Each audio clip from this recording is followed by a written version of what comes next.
était la chef du service des urgences d'un des hôpitaux de Wuhan, qui avait déjà reçu une dizaine de patients à la fin de l'année dernière, patients souffrant d'une mystérieuse fièvre. Et puis, tout s'est joué le 30 décembre. Écoutez bien, cette date, elle est importante. Le docteur Haifen reçoit ce jour-là les analyses d'une patiente qui souffre d'une mystérieuse fièvre. Et le laboratoire est formel.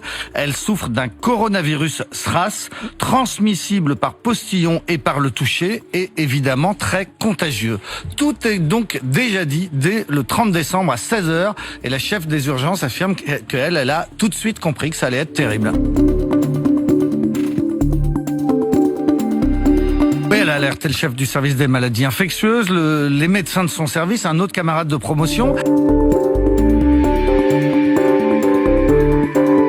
À 22h30, elle reçoit un message des autorités qui lui disent « Il ne faut pas diffuser ces informations. S'il devait y avoir une panique, vous en seriez responsable. » Pékin lui demande de se taire, mais envoie quand même, dès le lendemain, par le premier vol, un groupe d'experts vers Wuhan, et l'OMS est aussi alerté dès ce jour-là, mais par un communiqué très rassurant. Alors, cette médecin, elle, dès le lendemain, le 1er janvier, elle reçoit des témoignages qui prouvent que le virus vient du marché aux animaux et qu'il se transmet bien entre les humains. C'est une information fondamentale. Le 2 janvier, Haifen est convoqué par un directeur de l'inspection de l'hôpital et il lui demande « Comment as-tu pu répandre ainsi de fausses rumeurs ? Retourne dans ton service et demande à tout le monde de se taire. » Et là, la chef des urgences répond comme une bonne communiste chinoise. Elle admet qu'elle a dû nuire à la réputation de sa ville. Elle propose de démissionner et elle propose d'être mise en prison. Elle-même. Au lieu de ça, on lui demande de reprendre le travail et de n'en parler à personne, pas même à son mari. Et c'est ce qu'elle va faire. Elle ne va rien dire à personne. À son mari, elle a juste glissé « S'il devait m'arriver quelque chose, occupe-toi bien des enfants ».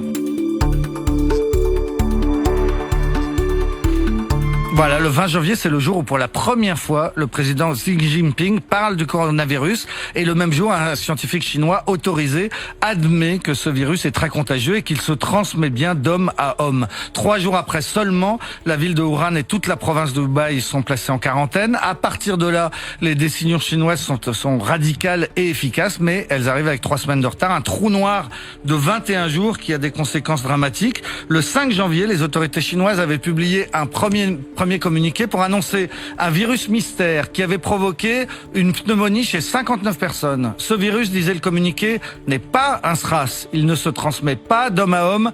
Plusieurs des malades sont des vendeurs du marché aux fruits de mer et des poissons de Wuhan. Alors ce communiqué est assez extraordinaire parce que tout est faux.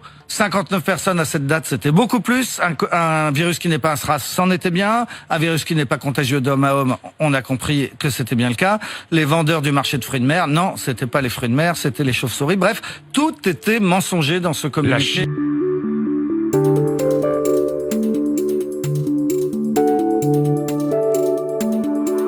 Oui, parce que elle sait que ces 3 semaines de mensonges nous ont coûté très très cher et qu'elle aurait pu sauver elle-même beaucoup de monde en donnant l'alerte plus tôt.